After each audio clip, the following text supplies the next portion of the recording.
Lightsong found Blushweaver in the grassy portion of the courtyard behind her palace. She was enjoying the art of one of the city's master gardeners. Lightsong strolled through the grass, his entourage hovering around him, holding up a large parasol to shield him from the sun, and generally seeing that he was suitably pampered.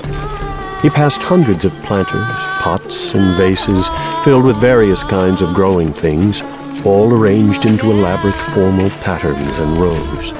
Temporary flower beds. The gods were too godly to leave the court and visit the city gardens, so the gardens had to be brought to them. Blushweaver stood admiring one of the patterns of vases. She noticed Lightsong as he approached, his moving biochromas successively making the flowers shine more vibrantly in the afternoon sunlight. She was wearing a surprisingly modest dress. It had no sleeves and appeared to be made entirely of a single wrapping of green silk, but it covered up the essential bits and then some. A Lightsong, dear, visiting a lady in her home. How charmingly forward. Well, enough of this small talk. Let us retire to the bedroom. Lightsong smiled, holding up a sheet of paper as he approached her. Blushweaver paused, then accepted it. The front was covered with colored dots, the artisan's language. What is this? I figured I knew how our conversation would begin, and so I saved us the trouble of having to go through it. I had it written out beforehand. Blushweaver raised an eyebrow, then read. To start, Blushweaver says something that is mildly suggestive. Mildly? I invited you to the bedroom. I'd call that blatant. I underestimated you. Please continue. Then Lightsong says something to deflect her. It is so incredibly charming and clever that she is left stunned by his brilliance and cannot speak for several minutes.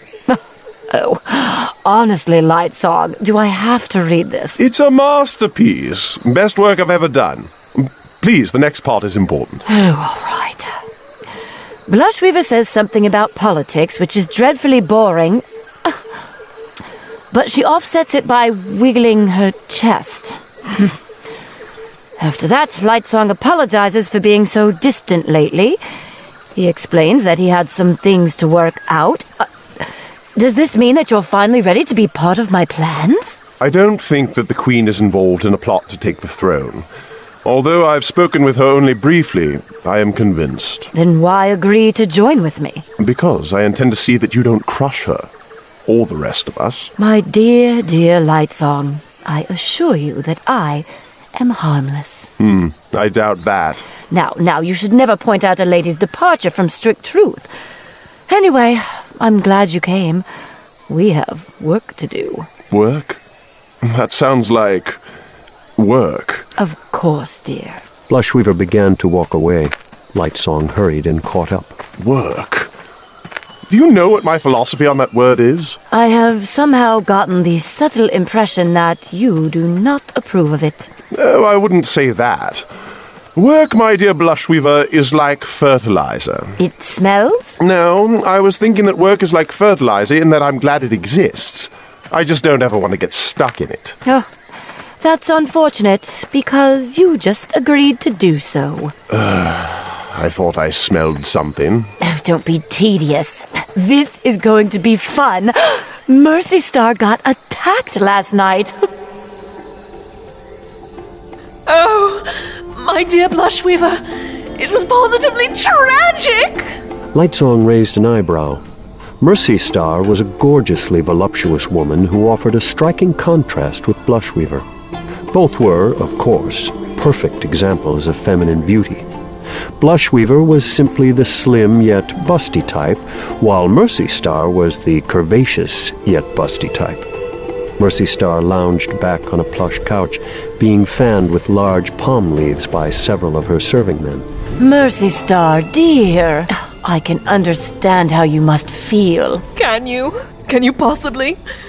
This is terrible. Some miscreant snuck into my palace, accosting my servants, the very home of a goddess. Who would do such a thing? Indeed, he must have been deranged. I can't understand it. The guards at the gate were supposed to prevent these kinds of things. Why do we have walls if people can just walk in and violate our homes? I just don't feel safe anymore. Oh, I'm certain the guards will be more diligent in the future, dear. What was the intruder after, do you suppose? Works of art, perhaps? Surely there are merchants who would be much easier to rob. We may not know what they want, but we at least know something about them. We do. Yes, dear. Only someone with no respect for tradition, propriety, or religion would dare trespass in the home of a god. Someone base, disrespectful, unbelieving. An Adrian. Did you ever wonder, dear, why they sent their youngest daughter to the God King instead of their eldest? They did? Yes, dear. That is rather suspicious now, isn't it? Something is going on in the Court of Gods, Mercy Star. These could be dangerous times for the crown. Blushweaver, a word, if you please. Blushweaver eyed Lightsong in annoyance. He met her gaze steadily. She patted Mercy Star's hand and then retreated from the pavilion with Lightsong, their servants and priests trailing behind. What are you doing? Recruiting, darling. We're going to need her lifeless commands. I'm still not myself persuaded that we will need them. War may not be necessary. As I said, we need to be careful. I'm just making preparations. All right, but we don't know that it was an Idrian who broke into Mercy Star's palace. Why are you implying that it was? Someone sneaks into one of our palaces now, with the war approaching. Coincidence. And the intruder just happened to pick one of the 4 returned who hold lifeless access commands? If I were going to go to war with Halandren, the first thing I'd do would be to try to search out those commands. Maybe see if they were written down anywhere? Or perhaps try to kill the gods who held them? Lightsong glanced back at the palace. Blushweaver's arguments held some merit, but they weren't enough. He had an odd impulse to look into this more deeply. However, that sounded like work. He really couldn't afford to make an exception to his usual habits, particularly without a lot of complaining first. It set a poor precedent. So he just nodded his head, and Blushweaver led them back to the pavilion. Dear, we've talked it over and decided to trust you. Mercy Star sat up. Trust me. With what? Knowledge. There are those of us who fear that the Idrians aren't content with their mountains and are determined to control the lowlands as well. But we will be joined by blood. There will be a Halandran God King with royal blood on our throne. Oh, and could that not also be interpreted as an Idrian king with Halandran blood on the throne? Mercy Star wavered.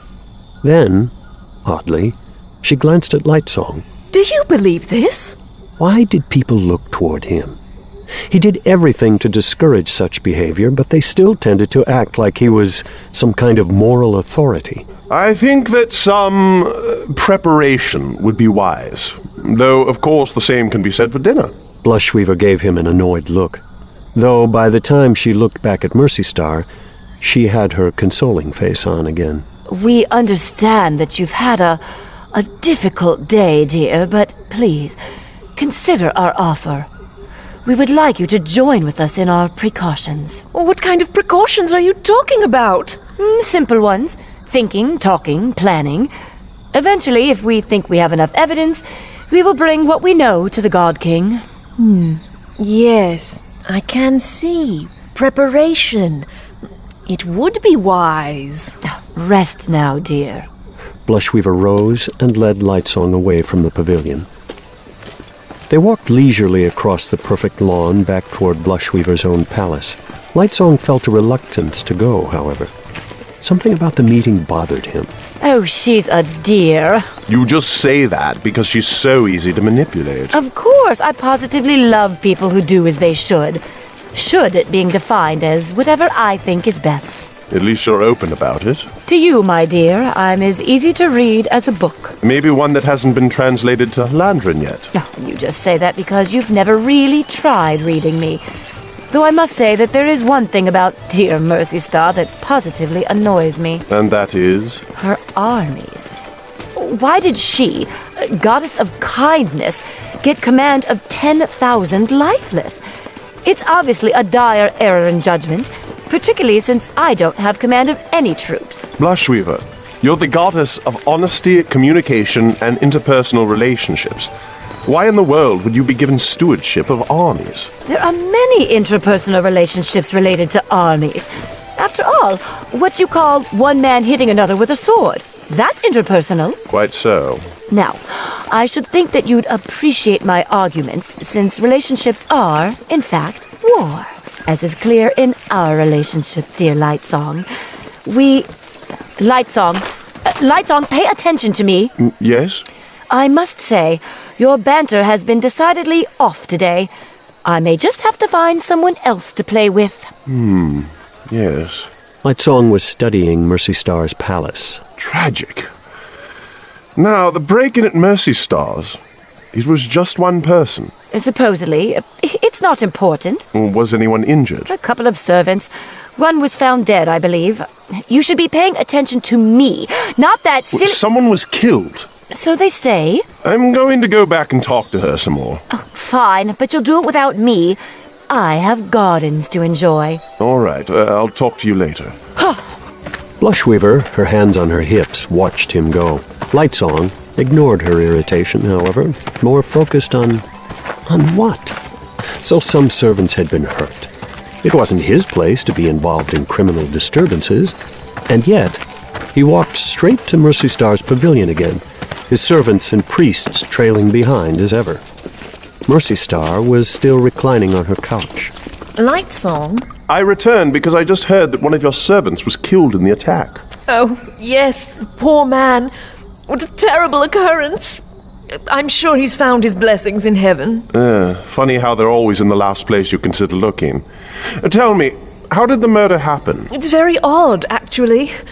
The two guards at the door were knocked unconscious. The intruder was discovered by 4 of my servants who were walking through the service hallway. He fought them, knocked out one, killed another, and 2 escaped. How was the man killed? I really don't know. My priests can tell you. I fear I was too traumatized to take in the details. It would be all right if I talked to them. If you must. Have I mentioned exactly how thoroughly out of sorts I am? One would think that you'd prefer to stay and comfort me. My dear Mercy Star, if you know anything of me, then you will realize that leaving you alone is by far the best comfort I can offer. Mercy Star frowned, looking up. It was a joke, my dear. I am, unfortunately, quite bad at them. Scoot, you coming? Larimar, who stood, as always, with the rest of the priests, looked toward him. Your Grace? No need to upset the others any further. I think that you and I alone will be sufficient for this exercise. As you command, Your Grace. What is this about, Your Grace? Lightsong and Larimar walked up to the palace. I honestly have no idea. I just felt that there's something odd going on here. The break-in, the death of that man. Something is wrong. Larimar looked at him, a strange expression on his face. What? It is nothing, Your Grace. This is just very uncharacteristic of you. I know. I honestly can't say what prompted it. Curiosity, I guess. Curiosity that outweighs your desire to avoid doing, well, anything at all. Lightsong shrugged. He felt energized as he walked into the palace. His normal lethargy retreated, and instead he felt excitement. It was almost familiar. He found a group of priests chatting beside the servants' corridor. Ah, good. I assume you can tell me more of this break-in.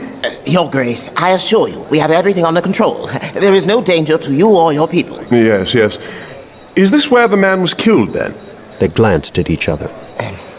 Over there. The priest pointed to a turn in the hallway. Wonderful. Accompany me, if you please. Lightsong walked up to the indicated section. A group of workers were removing the boards from the floor, probably to be replaced. Blood-stained wood, no matter how well cleaned, would not do for a goddess's home. Looks messy. How did it happen? We aren't sure, Your Grace. The intruder knocked the men at the doorway unconscious, but did not otherwise harm them. Yes, Mercy Star mentioned that. But then he fought with 4 of the servants? Well, fought isn't quite the right word. He immobilized one of them with an awakened rope. Then, while one remained behind to delay the intruder, the other 2 ran for aid. The intruder quickly knocked the remaining man unconscious. At that time, the one who'd been tied up was still alive.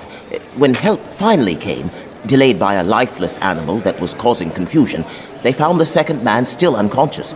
The first, still tied up, was dead, stabbed through the heart with a dueling blade. Lightsong nodded, kneeling beside the broken boards. He wasn't certain what he expected to find. The floor had been scrubbed clean, then torn apart. However, there was a strange patch a short distance away. He walked over and knelt, inspecting it more closely. Completely devoid of color. Lightsong looked up, focusing on the priest. An awakener, you say? Undoubtedly, Your Grace. Lightsong looked back down at the gray patch. There's no chance an Idrian did this. Not if he used awakening. What was the lifeless creature you mentioned? A lifeless squirrel, Your Grace. The intruder used it as a diversion. Well made? Using modern command words, if its actions were any judge, it even had ichor alcohol instead of blood. It took us the better part of the night to catch the thing. I see. But the intruder escaped. Yes, Your Grace. What do you suppose he was after? We don't know for sure, Your Grace. We scared him away before he could reach his goal. One of our men saw him fleeing back out the way he had come. Perhaps the resistance was too much for him. We think that he may have been a common burglar, Your Grace, here to sneak into the gallery and steal the art. Sounds likely enough to me. Good work with this, and all that. Lightsong turned, walking back down the hallway toward the entrance. He felt strangely surreal. The priests were lying to him. He didn't know how he could tell, yet he did. He knew it deep inside with some instincts he hadn't realized he possessed. Instead of disturbing him, for some reason the lies excited him.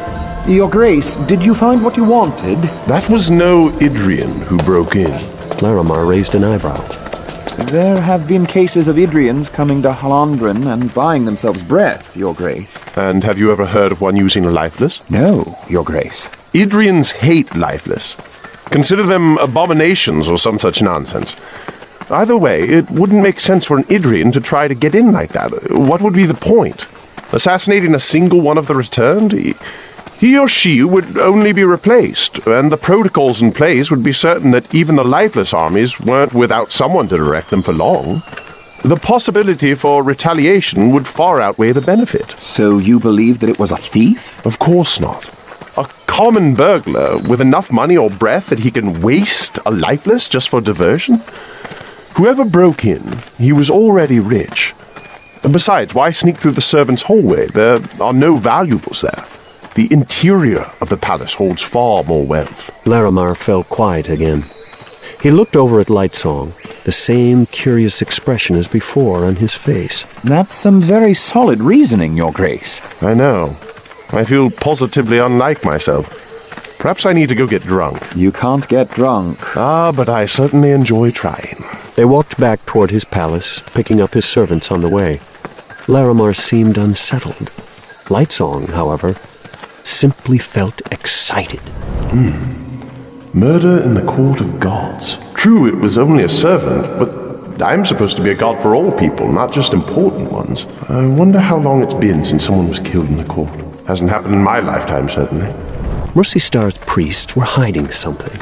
Why had the intruder released a diversion, particularly such an expensive one, if he were simply going to run away? The servants of the returned were not formidable soldiers or warriors. So why had he given up so easily? All good questions. Good questions that he, of all people, shouldn't have bothered to wonder about. And yet he did. All the way back to the palace, through a nice meal, and even into the night.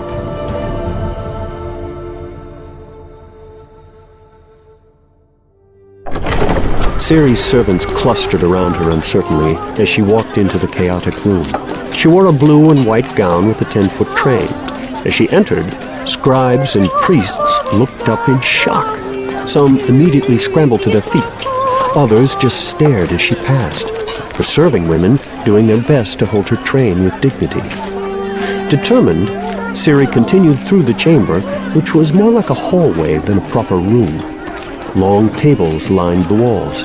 Stacks of paper cluttered those tables, and scribes, on-call men in brown, Halandren men in the day's colors, worked on the papers. The walls were, of course, black. Colored rooms were only found in the center of the palace, where the God King and Ciri spent most of their time. Separately, of course.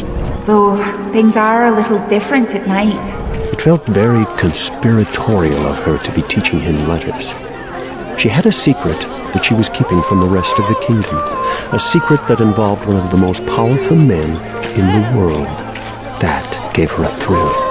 She supposed she should have been more worried. Indeed, in her more thoughtful moments, the reality behind Bluefinger's warnings did worry her.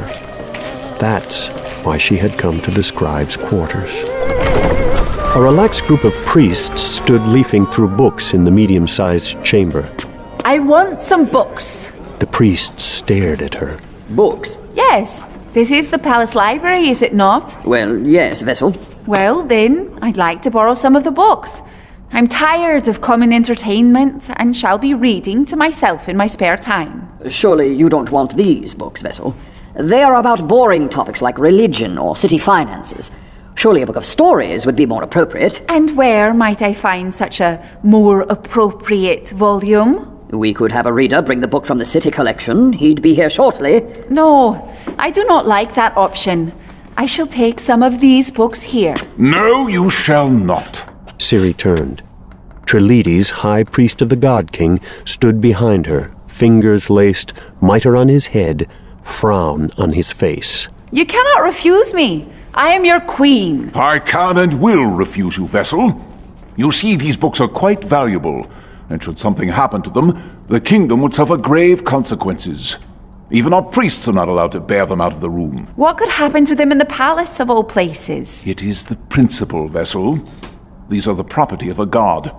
Susebron has made it clear that he wishes the books to stay here. Oh, he has he? If you absolutely must read these volumes, you can stay here to do it. Ciri glanced at the room and thought of the stuffy priests standing in a flock around her, listening to her sound out words, making a fool of herself. If anything in these volumes was sensitive, they'd probably find a way to distract her and keep her from finding it. No, perhaps another time.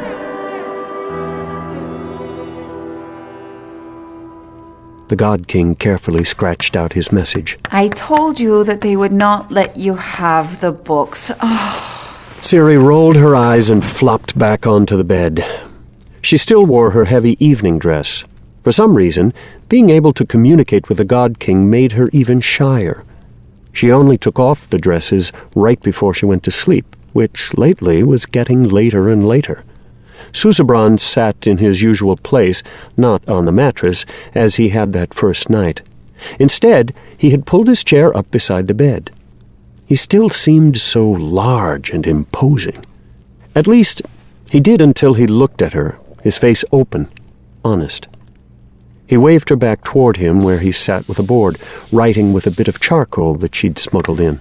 You should not anger the priests so. The God King's spelling, as one might expect, was awful. Priests. She had pilfered a cup, then had hidden it in the room. If she held it to the wall and listened, she could sometimes faintly hear talking on the other side. After her nightly moaning and bouncing, she could usually hear chairs moving and a door closing. After that, there was silence in the other room. Either the priests left each night once they were sure the deed was done, or they were suspicious and trying to fool her into thinking they were gone. What are you thinking about? Oh, your priests! They frustrate me. They intentionally do things to spite me. They are good men. Oh, they work very hard to maintain my kingdom. They cut out your tongue. The God King sat quietly for a few moments. Oh, it was necessary. I have too much power. Susebron, these men are not looking out for your best interests. They did more than cut out your tongue. They speak in your name, doing whatever they please. They are not my enemies. They are good men. Oh, then why do you hide from them the fact that you're learning to read? Susebron paused again. glancing downward. I do not want them to know. I do not want to upset them. I'm sure. You are sure? Does that mean you believe me? No, that was sarcasm, Susebron. I do not know this thing. Sarcasm? Oh, it's when you say one thing, but you really mean the opposite. This thing makes no sense. Why not say what you mean? Oh, because it's just like... Oh, I don't know. It's a way to be clever when you make fun of people. Make fun of people. Oh, God of colours. Mockery is when you say things to tease. Things that might be hurtful to someone if said in anger, but you say them in an affectionate or playful way. Sometimes you do just say them to be mean. Sarcasm is one of the ways we mock. We say the opposite, but in an exaggerated way. How do you know if the person is affectionate, playful, or mean? Well, I don't know. It's the way they say it, I guess. The God King sat, looking confused but thoughtful. You are very normal? Thank you? Was that good sarcasm? Because in reality, you are quite strange. I try my best. Susebron looked up. That was sarcasm again. I don't try to be strange. It just happens. He looked at her. How had she ever been frightened of this man? How had she misunderstood? The look in his eyes, it wasn't arrogance or emotionlessness. It was the look of a man who was trying very hard to understand the world around him.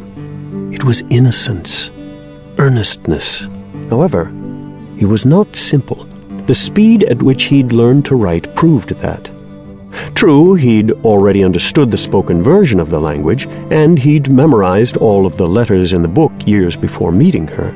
She'd only needed to explain the rules of spelling and sound for him to make the final jump. She still found it amazing how quickly he picked things up. She smiled at him, and he hesitantly smiled back. Why do you say that I'm strange? You do not do things like other people. Everyone else bows before me all of the time. Nobody talks to me. Even the priests. They only occasionally give me instructions. And this, they haven't done that in years. Does it offend you that I don't bow and that I talk to you like a friend? Offend me? Why would it offend me?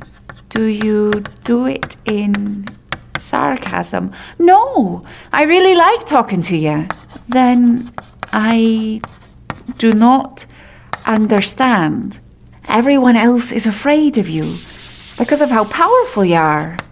But they took away my tongue to make me safe. It's not your breath that scares them. It's your power over armies and people. You're the God King. You could order anyone in the kingdom killed. But why would I do that? I would not kill a good person. They must know that. I know that now, but nobody else does. They don't know you. They only know how powerful you are, so they fear you. And so they show respect for you. And so you do not respect me. Of course I do. I've just never been very good at following rules. In fact, if someone tells me what to do, I usually want to do the opposite. That is very strange. I thought all people did what they were told. I think you'll find that most do not. That will get you into trouble. Is that what the priest taught you? Susebron shook his head. Then he reached over and took out his book. The book of stories for children.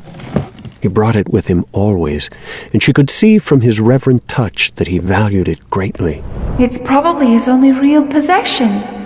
Everything else is taken from him every day, then replaced the next morning. This book, my mother read the stories to me when I was a child. I memorized them all. Before she was taken away, it speaks of many children who do not do as they are told.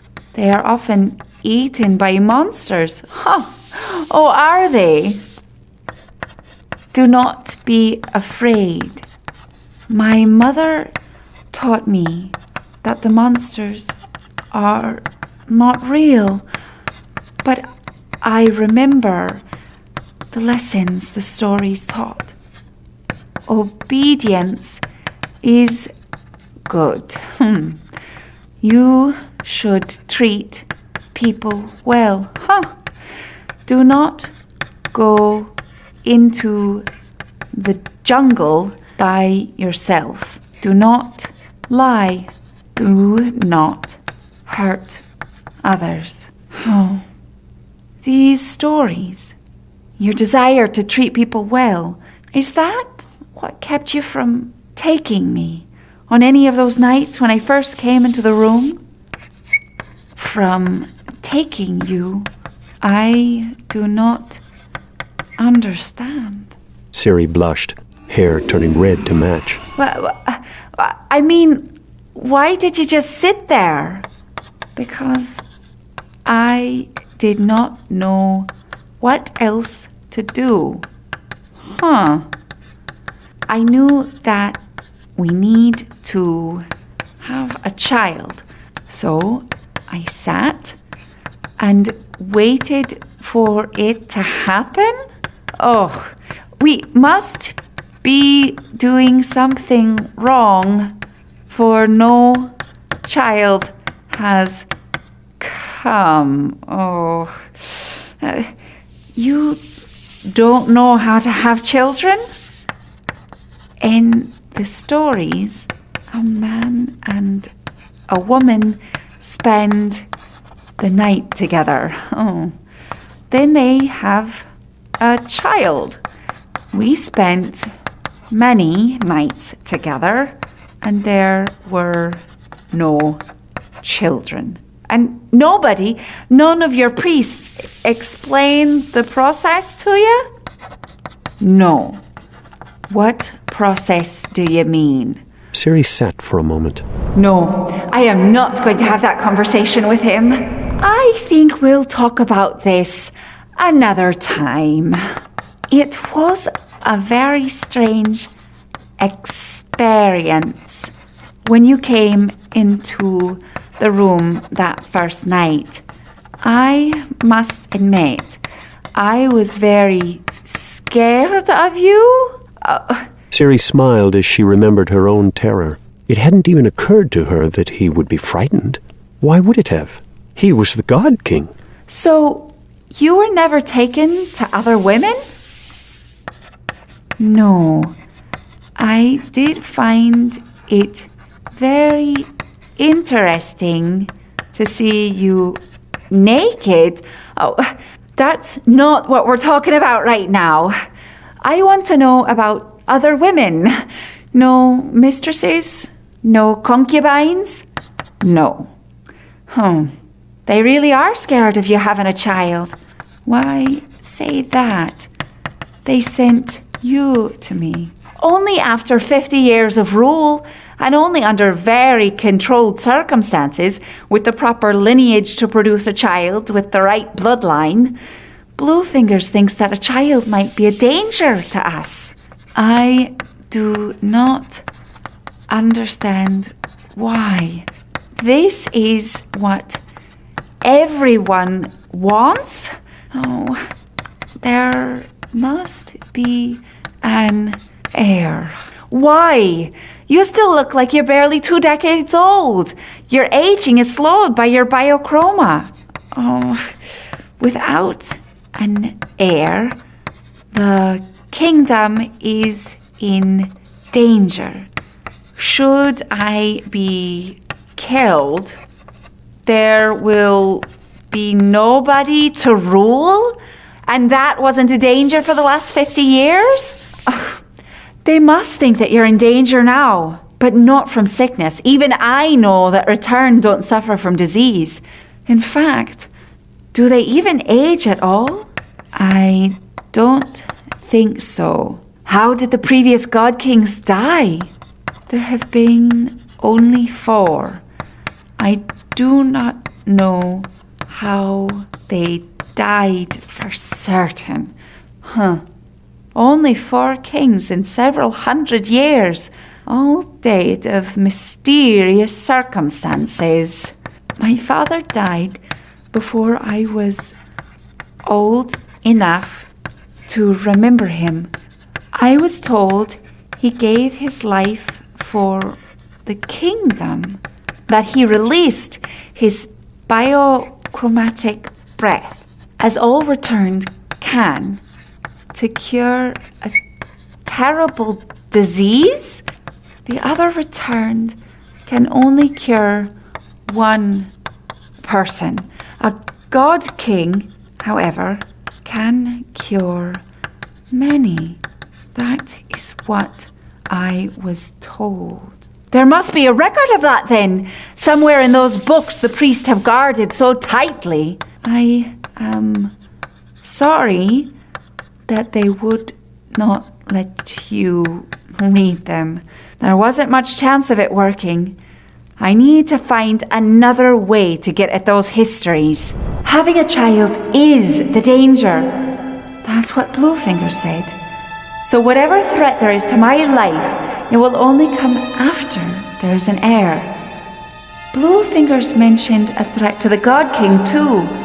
That almost makes it sound like the danger comes from the priests themselves.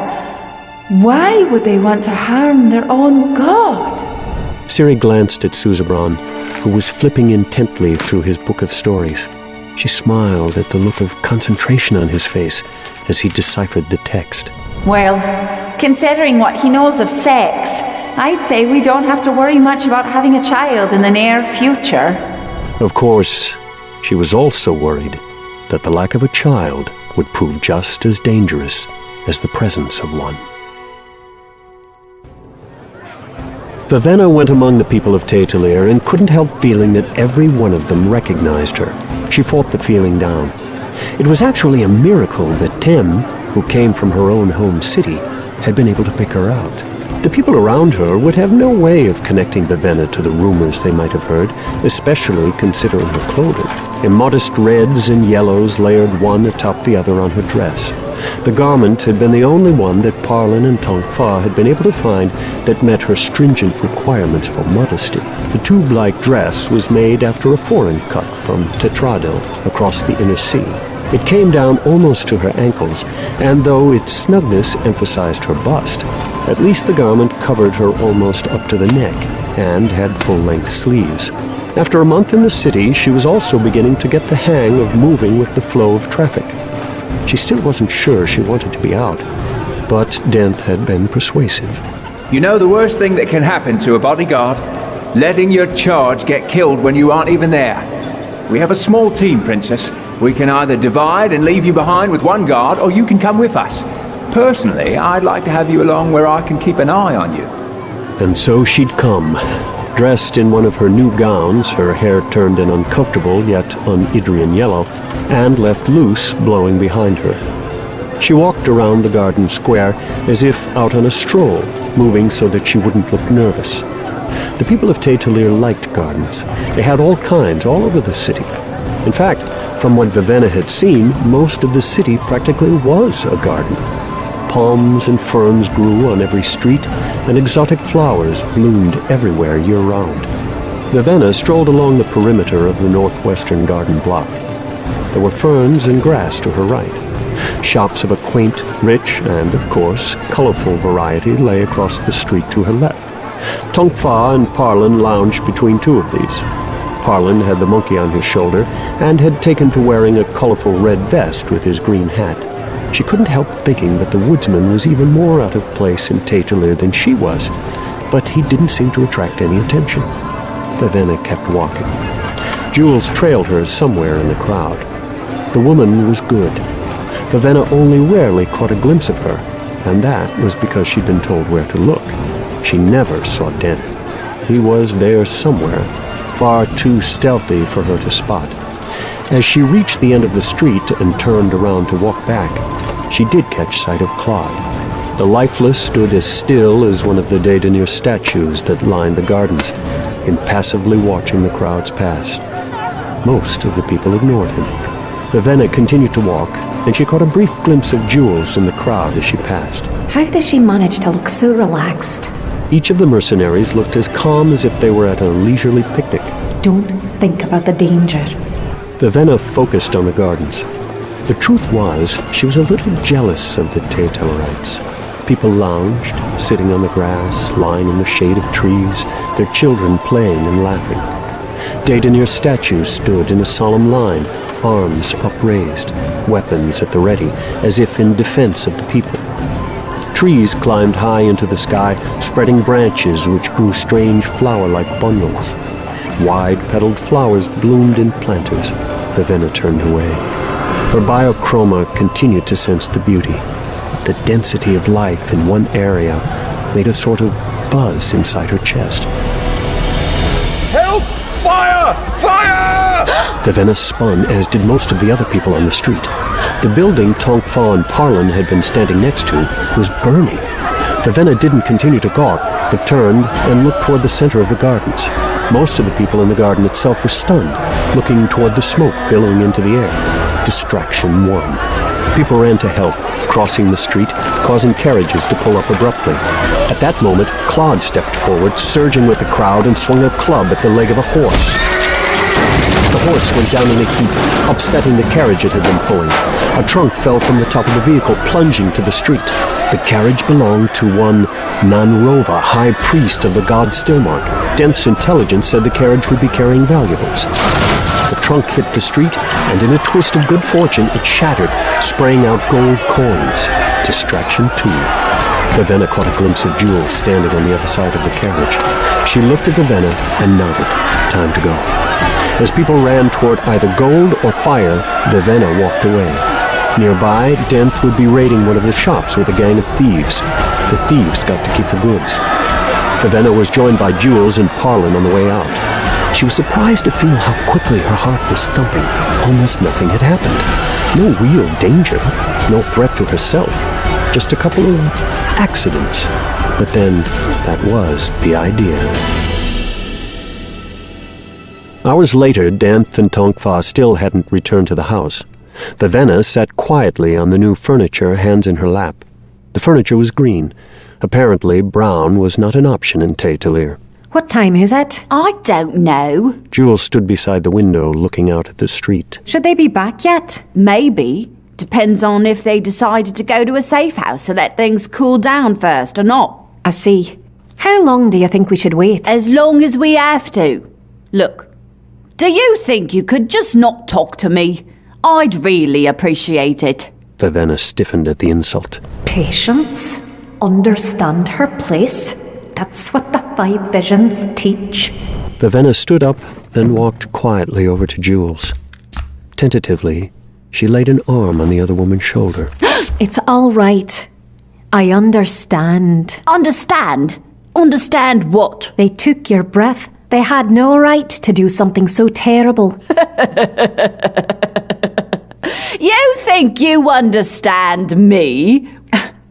You feel sorry for me because I'm a drab. Your parents shouldn't have done what they did. My parents served our God King. My breath was given to him directly. It's a greater honor than you could possibly understand. You believe in the iridescent tones? Of course I do. I'm a Londrin, aren't I? But the others? Tonkfar is from Pankal, and I don't know where in the colours Denth is from, but I'm from Taitalia itself. But surely you can't still worship those so-called gods.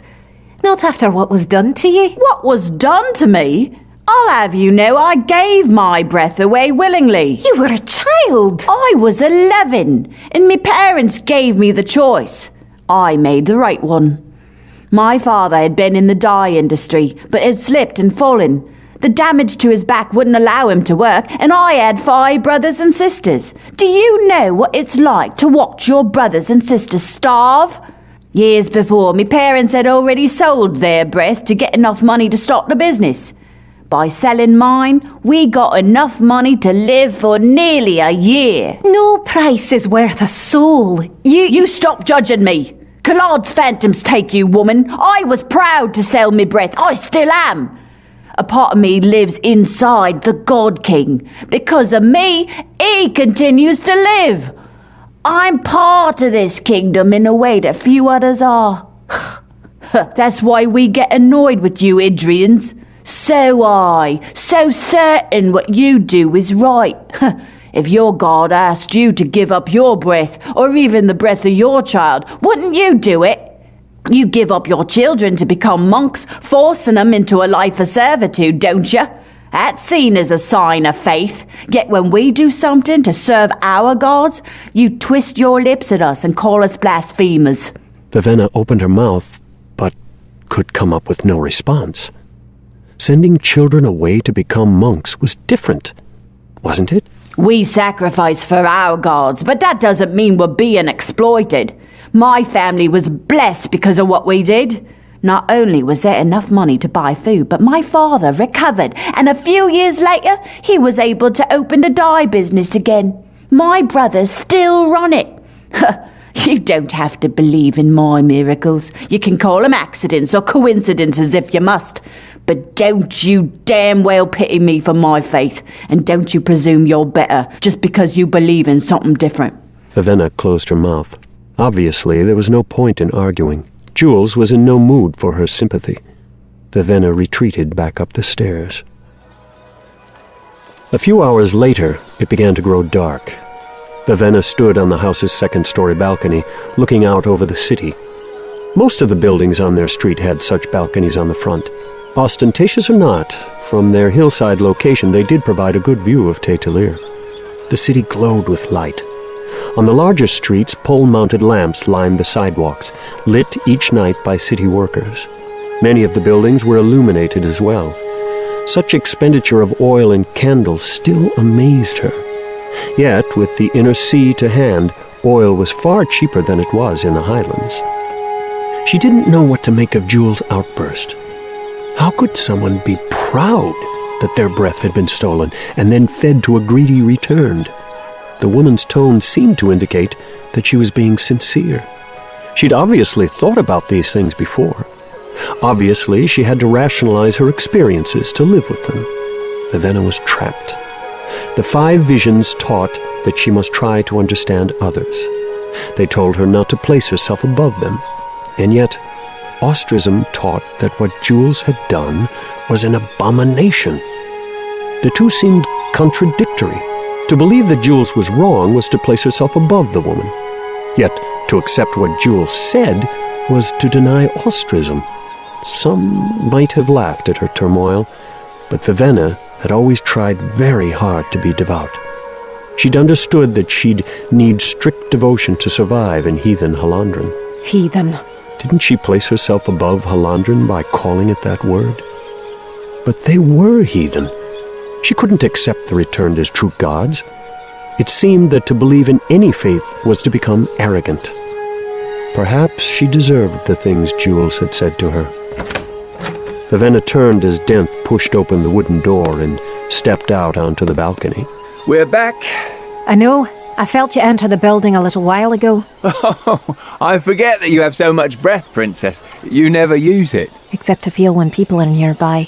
But I can't help that, can I? I recognise that look of frustration. Still worried that the plan isn't working fast enough? Other things entirely, Denth. Probably shouldn't have left you alone so long with Jules. I hope she didn't take too many bites out of you. How did the job go? Perfectly. By the time we hit the shop, nobody was looking. Considering the guards they put there every night, they must be feeling pretty stupid to have been robbed in broad daylight. I still don't understand what good it will do. A spice merchant's shop? Not his shop, his stores. We ruined or carted off every barrel of salt in that cellar. He's one of only 3 men who store salt in any great amount. Most of the other spice merchants buy from him. Yes, but salt. What's the point? How hot was it today? Too hot. What happens to meat when it's hot? It rots. But they don't have to use salt to preserve meat. They can use... Ice? No, not down here, Princess. You want to preserve meat, you salt it. And if you want an army to carry fish with them from the inner sea to attack a place as far away as Idris... Vivenna smiled. The thieves we worked with will ship the salt away, smuggle it into the distant kingdoms where it can be sold openly. By the time this war comes, the Crown will have some real trouble keeping its men supplied with meat. Just another small strike, but those should add up. Thank you. Well, don't thank us. Just pay us. Vivenna nodded, then fell silent for a time, looking out over the city. Does Jules really believe in the iridescent tones? As passionately as Tonkfar likes to nap. You didn't challenge her, did you? Kind of. And you're still standing. I'll have to thank her for her restraint. How can she believe? Seems like a good enough religion to me. I mean, you can go and see her gods. Talk to them, watch them shine. It isn't all that tough to understand. But she's working for an Idrian. Working to undermine her own god's ability to wage war. That was a priest's carriage we knocked over today. And a fairly important one, actually. Ah, Princess, it's a little difficult to understand. Mindset of a mercenary. We're paid to do things, but we're not the ones doing them. It's you who do these things. We're just your tools. Tools that work against the Halandran gods. That isn't a reason to stop believing. We get pretty good at separating ourselves from the things we have to do. Maybe that's what makes people hate us so much. They can't see that if we kill a friend on a battlefield, it doesn't mean that we're callous or untrustworthy. We do what we're paid to do, just like anyone else. It's different. Do you think the refiner ever considers that the iron he purifies could end up in a sword that kills a friend of his? Vivenna stared out over the lights of the city and all of the people they represented with all their different beliefs, different ways of thinking, different contradictions. Perhaps she wasn't the only one who struggled to believe 2 seemingly opposing things at the same time. What about you, Denth? Are you Halandran? Oh, gods no. And what do you believe? Haven't believed much. Not in a long time. What about your family? What did they believe? Family's all dead. They believed faiths that most everybody has forgotten by now. I never joined them. You have to believe in something. If not a religion, then somebody. A way of living? I did once. Do you always have to answer so vaguely? Yes. Except, perhaps, for that question. Vivenna rolled her eyes. The things I believed, I don't know that they make sense, or that you'd even hear me out if I told you about them. You claim to seek money, but you don't. I've seen Lemmick's ledgers. He wasn't paying you that much. Not as much as I'd assumed by far. And if you'd wanted, you could have hit that priest's carriage and taken the money. You could have stolen it twice as easily as you did the salt. You don't serve any kingdom or king that I can figure out. You're a better swordsman than any simple bodyguard. I suspect better than almost anyone, if you can impress a crime boss with your skill so easily. You could have fame, students, and prizes if you decided to become a sport duelist. You claim to obey your employer, but you give the orders more often than you take them. And besides, since you don't care about money, that whole employee thing is probably just a front.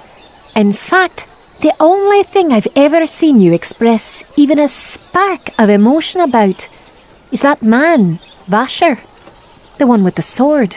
Even as she said the name, Denth grew more tense. Who are you?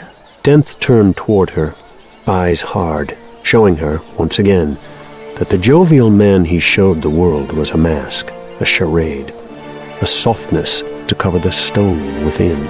I'm a mercenary. All right, then, who were you? You don't want to know the answer to that.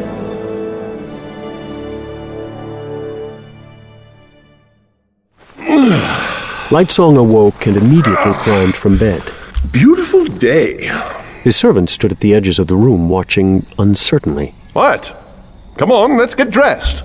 They rushed forward. Laramar entered shortly after. You're chipper this morning, Your Grace. It just felt like it was time to get up. A full hour earlier than usual. Really? Yes, Your Grace. Fancy that.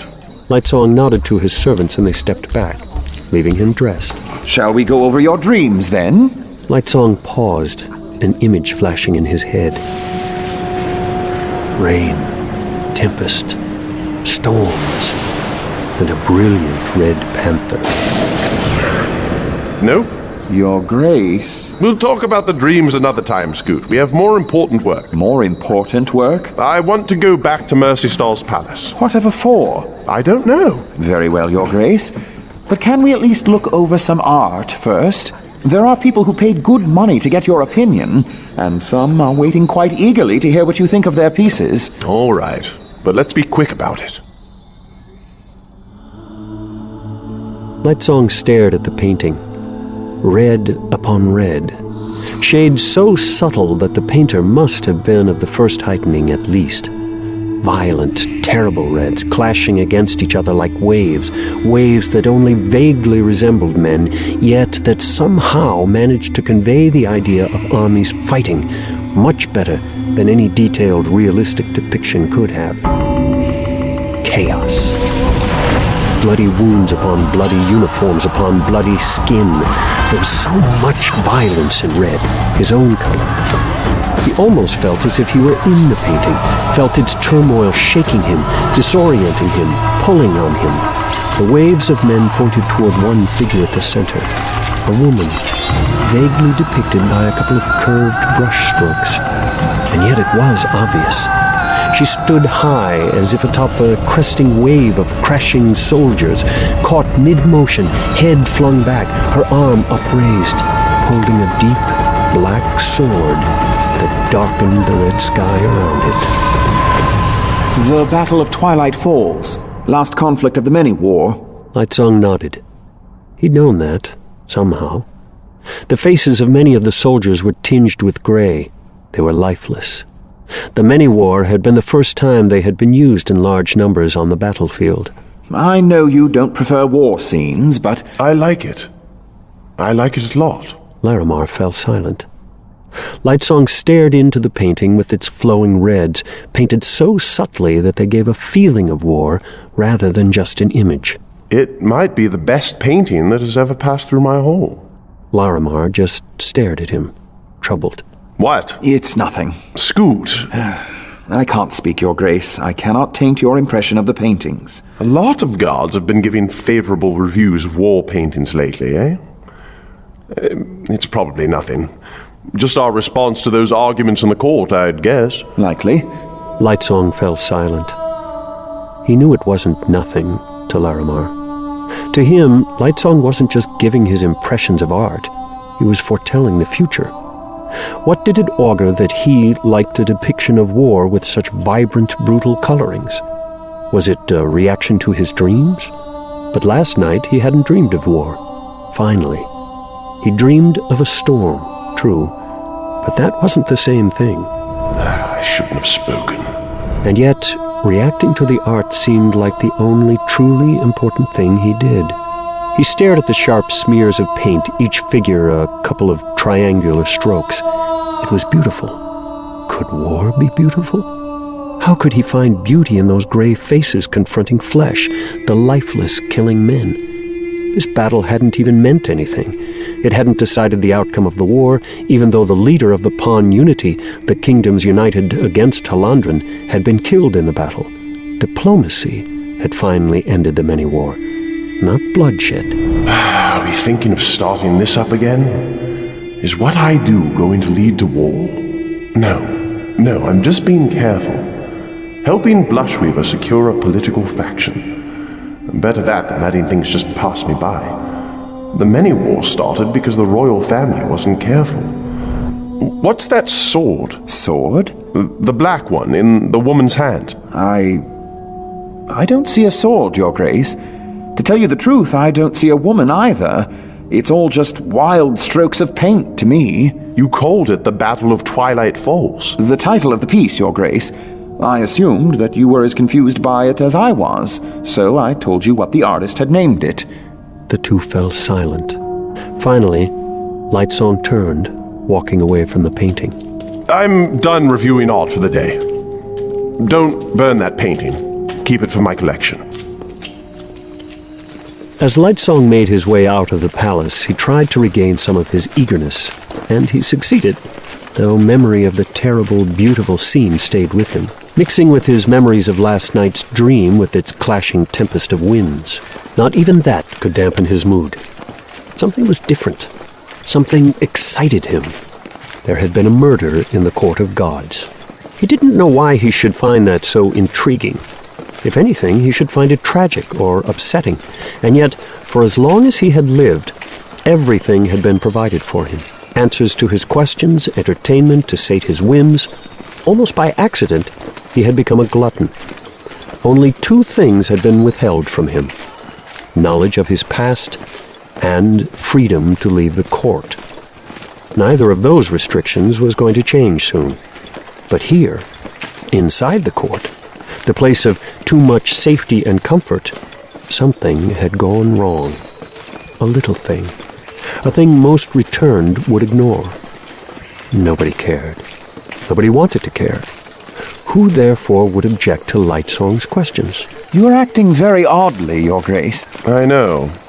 However, I believe we can agree that I have always been rather odd. For a god. I must admit that is true. Then I'm actually being very like myself.